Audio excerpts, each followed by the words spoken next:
नमस्कार साथियों, आप सभी का एक बार फिर से स्वागत है अपने जेपी फैक्ट ज्ञान यूट्यूब चैनल पर। और इस चैनल पर संस्कृत विषय से होने वाली सेकंड ग्रेड शिक्षक भर्ती परीक्षा 2026 के लिए नए सिलेबस के आधार पर फैक्ट सूत्रों एवं नियमों के आधार पर कंटेंट उपलब्ध कराया जा रहा है। जो भी छात्र एवं छात्राएं संस्कृत विषय से सेकंड ग्रेड शिक्षक भर्ती की परीक्षा की तैयारी कर रहे हैं, उन सभी के लिए यहाँ पर ये क्लास बहुत ही महत्वपूर्ण होने वाली है। साथ ही साथ उनके लिए भी बहुत ही महत्वपूर्ण होने वाली है, जो संस्कृत विषय में चाहे वो किसी भी कंपटीशन की तैयारी कर रहे हों, चाहे वो फर्स्ट ग्रेड शिक्षक भर्ती परीक्षा हो, चाहे वो थर्ड ग्रेड शिक्षक भर्ती परीक्षा हो, चाहे वो रीट शिक्षक भर्ती परीक्षा हो, चाहे वो सी-टेट की परीक्षा हो। यानी संस्कृत विषय में जो भी कंपटीशन की तैयारी कर रहा है, उन सभी के लिए भी ये क्लास बहुत ही महत्वपूर्ण होने वाली है। तो ज़्यादा देर ना करते हुए चलिए चलते हैं आज के हमारे टॉपिक पर। और आज का टॉपिक है हमारा कारक प्रकरण। इससे पहले हमने संज्ञा प्रकरण और संधि प्रकरण को अच्छी तरह से समझ लिया था। और अब आगे तो चलिए हम आगे पढ़ते हैं कारक प्रकरण। कारक प्रकरण क्या है, इसको आज हम समझते हैं।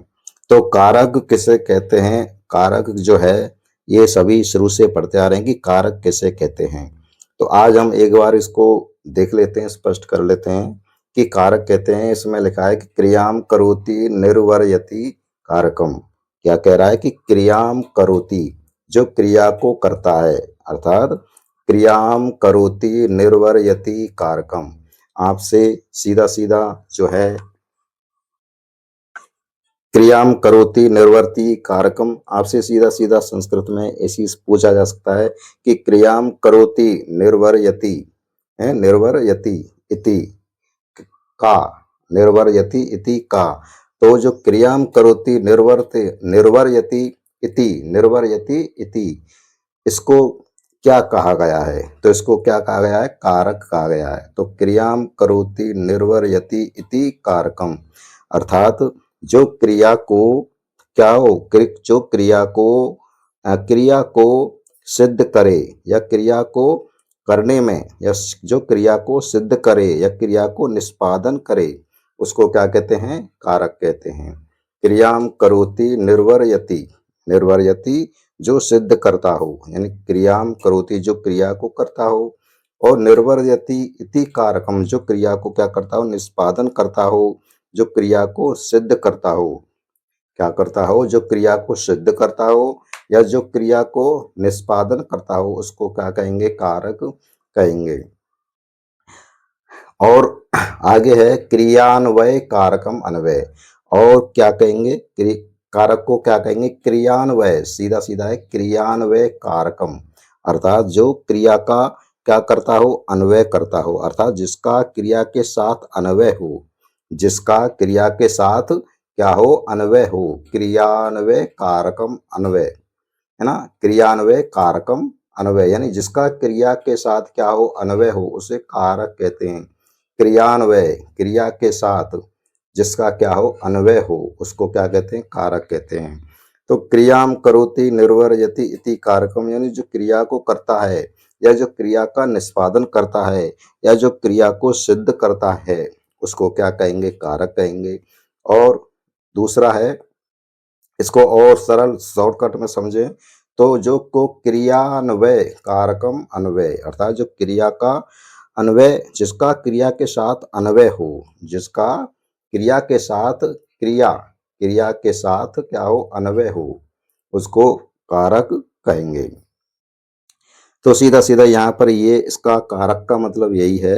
कारक किसे कहेंगे, जो आपका क्रिया को सिद्ध करे या निष्पादन करे, यानी जिसका क्रिया करने में जो अत्यधिक क्या हो, जिसके कारण हो, क्रिया को करने में जो कारण बताता है, उसको हम क्या कहेंगे, कारक कहेंगे।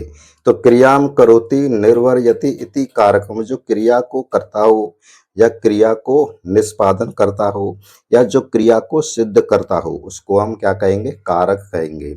क्रियान्वय कारकम अन्वय, है ना।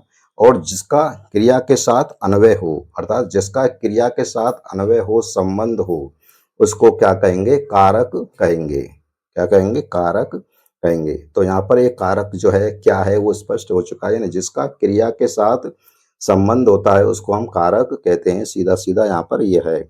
लेकिन वहाँ पर क्या है कि ये लाइन चौंकी तो लिखी आएगी संस्कृत में, क्योंकि ऐसा हिंदी में नहीं आएगा। तो लाइन आएगी आपकी जैसे कि क्रियान्वय, क्रियान्वय, क्रियान्वय जो क्रिया के साथ अन्वय करता हो उसको क्या कहते हैं? तो क्रियान्वय किम, तो क्रियान्वय को क्रिया के साथ जो अन्वय होता है उसको क्या कहेंगे? कारक कहेंगे। क्रियाम करोति निर्वर्यति इति कारकम, जो क्रिया के साथ क्या करता हो? निष्पादन करता हो, है ना, उसको क्या कहेंगे? तो कारक कहेंगे। कारक जो हैं हमारे इस विषय में, जो कारक हैं, कारकम षड्विधा, जो कारक हैं वो कितने हैं आपके? 6 हैं। हिंदी में कितने हैं? हिंदी में अलग है, यहाँ पर हिंदी नहीं है। तो जो संस्कृत विषय में जो कारक बताए गए हैं वो कारक कितने हैं आपके? 6 हैं। तो कारकम षड्धा, कारक कितने प्रकार के हैं? 6 प्रकार के हैं।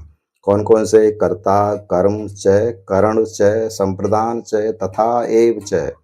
कौन कौन से? कर्ता, कर्म, करण, संप्रदान तथा एव च, अपादान अधिकरणे चेत इति आहु कारकाणि षट्। कौन कौन से कारक हैं यहाँ पर? कर्ता, तो कर्ता कारक है, कर्म कारक है, करण कारक है, संप्रदान कारक भी है, तथा एव च, और अपादान और अधिकरणे। अपादान और अधिकरण में भी क्या होता है? कारक है। तो कितने कारक हो गए आपके? 6 कारक हो गए। पहला कारक हो गया कर्ता, दूसरा कर्म, तीसरा करण, चौथा संप्रदान, पांचवा अपादान, छठवां अधिकरण। तो छठवां अधिकरण हो गया। तो ये आपके 6 कारक हो गए। ज्यादातर क्वेश्चन पूछ सकता है कि कारक जो है वो कितने प्रकार के हैं? 6 प्रकार के।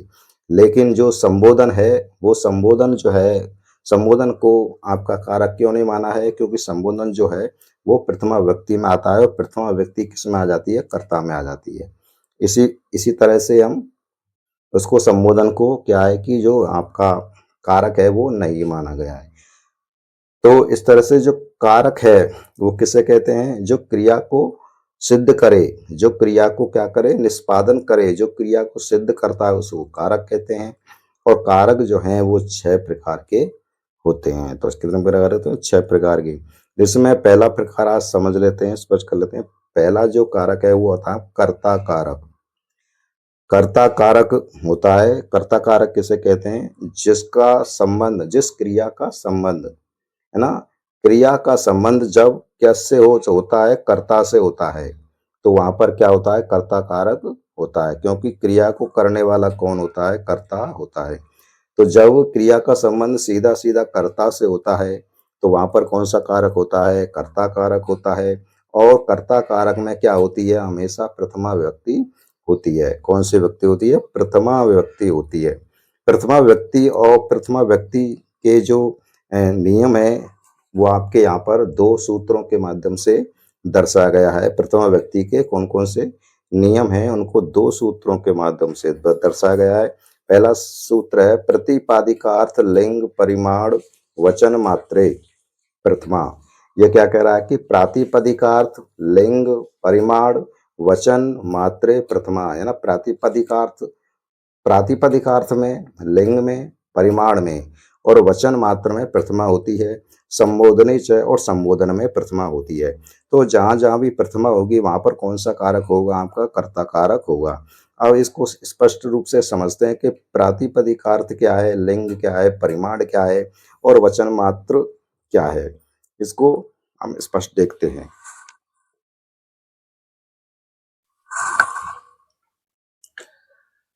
तो प्रातिपदिकार्थ देखते हैं। प्रातिपदिकार्थ आखिर किसको कहते हैं? कि प्रातिपदिकार्थ क्या है? प्रातिपदिकार्थ मात्र में प्रथमा होती है। प्रातिपदिकार्थ मात्र में क्या होती है? प्रथमा व्यक्ति होती है। प्रातिपदिकार्थ जो होता है वो किसी शब्द का वाच्यार्थ होता है। क्या होता है? प्रातिपदिकार्थ किसी शब्द का वाच्यार्थ होता है, जिसका प्रतिपादित के उच्चारण करने पर जिस अर्थ के नियम से उपस्थिति या प्रतीत होती है उसको क्या कहते हैं, प्रातिपदिकार्थ कहते हैं। यह शब्द सीधा सीधा जो है, ये प्रातिपदिकार्थ जो शब्द है वो सीधा सीधा वाच्यार्थ को क्या करता है, प्रकट करता है। यानी आपको वाच्यार्थ को ही हम क्या कहेंगे, प्रातिपदिकार्थ कहेंगे। जैसे उदाहरण दिया गया है, उच्चई, उच्चई, निश्चय, कृष्णा, श्री, है ना। तो ये यहाँ पर क्या है कि सीधे सीधे वाच्यार्थ हैं और आपका जो है जिस अर्थ में इसकी नियम की उपस्थिति होती है। तो उच्चय, निश्चय, कृष्णा, श्री, ये ऐसे शब्द, ये कैसे शब्द हैं, आपके प्रातिपदिकार्थ शब्द हैं। अर्थात ये वाच्यार्थ भाव को प्रकट करने वाले शब्द हैं। इनका वाच्यार्थ जैसे आपने पढ़ा होगा हिंदी में कि वाच्यार्थ, लक्षार्थ, व्यंग्यार्थ। तो वाच्यार्थ का सीधा सीधा अर्थ है कि उसका सीधा सीधा कोई मतलब ज्यादा दिमाग या ज्यादा जोर लगा, उसका अर्थ निकालने में ज्यादा जोर ना लगे, सीधा सीधा उसका अर्थ निकले। तो वो ऐसे शब्द क्या है, प्रातिपदिकार्थ। जैसे उच्चई, उच्चई तो उच्चई है, ऊंचा है तो ऊंचा है। नीचई, नीचा है तो ज्यादा इसको इसका अर्थ निकालने में समस्या नहीं है। नीचा है तो नीचा है। कृष्ण काला है तो काला है। श्री, श्री है तो श्री है। तो प्रातिपदिकार्थ शब्द वे शब्द हैं सीधा सीधा जो आपको वाचार्थ, वाचार्थ से लगा सकते हैं आप। यह शब्द क्या है, सीधा सीधा वाचार्थ को क्या करता है, प्रकट करता है ना। जैसे कि उसका हम ज्यादा जोर लगा करके, जैसे कि हम आपका व्यंग्यार्थ में तो क्या करते हैं कि हम व्यंग को समझते हैं, है ना, तब उसका अर्थ निकालते हैं। लक्ष्यार्थ में लक्षण के आधार पर किसी शब्द का अर्थ निकालते हैं। लेकिन जो वाच्यार्थ जो ज्यादातर शब्द होते हैं उनको क्या कहा गया है, प्रतिपदा, प्रातिपदिकार्थ आपका शब्द कहा गया है, जिसमें आपका क्या होती है कि प्रथमा व्यक्ति होती है। तो प्रातिपदिकार्थ शब्दों में जैसे उच्चय, निश्चय, कृष्ण, श्री, इनमें क्या होगी आपकी प्रतिपद, प्रथमा व्यक्ति होगी। और प्रथमा व्यक्ति जहां पर होती है वहां पर क्या होता है, कर्ता कारक होता है। दूसरा है आपका लिंग, है ना। लिंग जैसे स्त्रीलिंग, पुरुषलिंग और नपुंसकलिंग, तीन प्रकार के हमारे इस विषय में जो है लिंग संस्कृत में तीन तीन होते हैं, स्त्रीलिंग, पुरुषलिंग और नपुंसकलिंग। तो जो शब्द आपको लिंग निर्धारित, लिंग का निर्धारण करता है ना, उसमें लिंग का निर्धारण करने के लिए उसमें क्या होती है, हमेशा प्रथमा व्यक्ति होती है। क्या होती है, प्रथमा व्यक्ति होती है। जैसे लिंग का उदाहरण यहाँ पर निर्धारण किया जाए, जैसे कि तटय, तटय के पीछे विसर्ग है तो तटय, तटय, तटी, तटम। तो तटय पुरुषलिंग है, तटी स्त्रीलिंग है, तटम नपुंसकलिंग है ना। तो ये लिंग के आधार पर निर्धारण जहाँ पर हो रहा है उसमें क्या होती है, प्रथमा व्यक्ति होती है। तो तटय में प्रथमा व्यक्ति है, तटी में प्रथमा व्यक्ति और तटम में प्रथमा व्यक्ति है। और जहाँ पर प्रथमा व्यक्ति होती है वहां पर क्या होता है, कर्ता कारक होता है। अगला अगला है परिमाण मात्रे। परिमाण मात्रे, परिमाण मात्र में, परिमाण मात्र का मतलब होता है नापतोल करने वाले जो आपके शब्द होते हैं उनमें क्या होती है, हमेशा प्रथमा व्यक्ति होती है। जैसे कि द्रोणो, व्रीहि और वचन संख्या, जितने भी आपकी वचन संख्या से संबंधित जब हम शब्द लिखते हैं तो उनमें भी क्या होती है, प्रथमा व्यक्ति होती है। जैसे कि एक है, द्वौ, बहवे, तो यहाँ पर भी क्या है, प्रथमा व्यक्ति होती है। और जहाँ प्रथमा व्यक्ति होती है वहां पर क्या होता है, कर्ता कारक होता है। तो इस तरह से जो कर्ता कारक को, कर्ता कारक को प्रस्तुत करने वाले जो सूत्र है वो कौन सा है आपका, प्रातिपदिकार्थ लिंग परिमाण वचन मात्रे। सीधा सीधा यहाँ पर यह है कि प्रातिपदिकार्थ शब्दों में, लिंग निर्धारण करने वाले शब्दों में और परिमाण यानी नाप तोल करने वाले शब्दों में और वचन मात्रे और वचन संख्या मात्र प्रस्तुत करने वाले शब्दों में प्रथमा, प्रथमा व्यक्ति होती है। और जहां भी प्रथमा व्यक्ति होगी वहां पर कौन सा कारक होगा, कर्ता कारक होगा। अगला दूसरा सूत्र है आपका संबोधन च। सभी जानते हैं कि संबोधन में कौन सी व्यक्ति होती है, हमेशा प्रथमा व्यक्ति होती है। और जहाँ प्रथमा व्यक्ति होती है वहां भी कर्ता कारक होता है। तो इस तरह से आपका ये कारक प्रकरण जो है, आज का पहला जो है कर्ता कारक यहाँ आपका स्पष्ट हो चुका है। एक बार फिर से इसको समझ लेते हैं। कारक, कारक किसे कहते हैं, जो क्रियाम करोति निर्वर्यति इति कारकम, जो क्रिया को निष्पादन करने में क्या करता हो, सबसे अधिक सहायक हो, उसको क्या कहते हैं, कारक कहते हैं। सीधा सीधा इस कारक का मतलब यही है कि क्रियान्वय कारकम अन्वय, अर्थात जिसका क्रिया के साथ अन्वय हो, जिसका क्रिया के साथ अन्वय हो उसको कारक कहते हैं।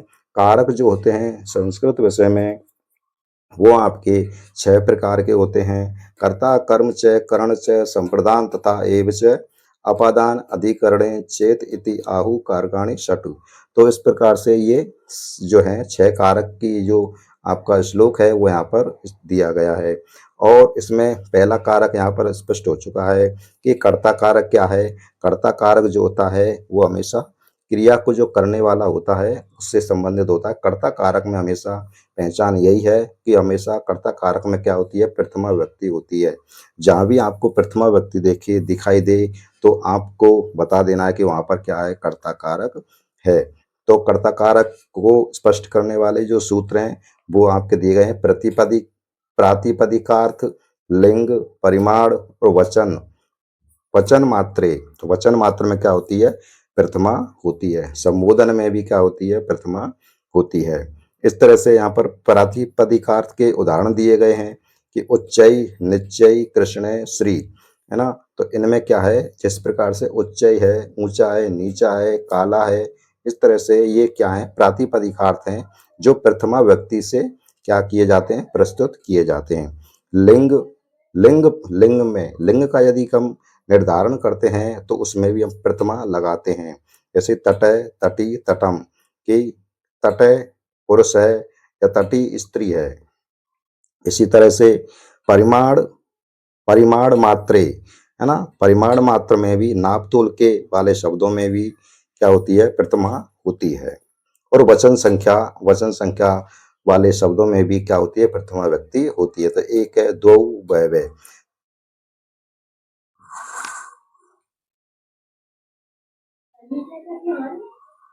तो इस तरह से ये आपका कारक प्रकरण है और कारक प्रकरण में आज आपका पहला जो कर्ता कारक है वो आपका यहाँ पर स्पष्ट हो चुका है। चलिए मिलते हैं अगले नेक्स्ट क्लास में आपका द्वितीय कारक को लेकर के, इस द्वितीय कारक को लेकर के यानी कर्म कारक को लेकर के, और कर्म कारक के कुछ सूत्रों को लेकर के हम आते हैं। तब तक के लिए आप इसको नोट्स बनाते रहिए और अपनी जो तैयारी है उसको मजबूती देते रहिए।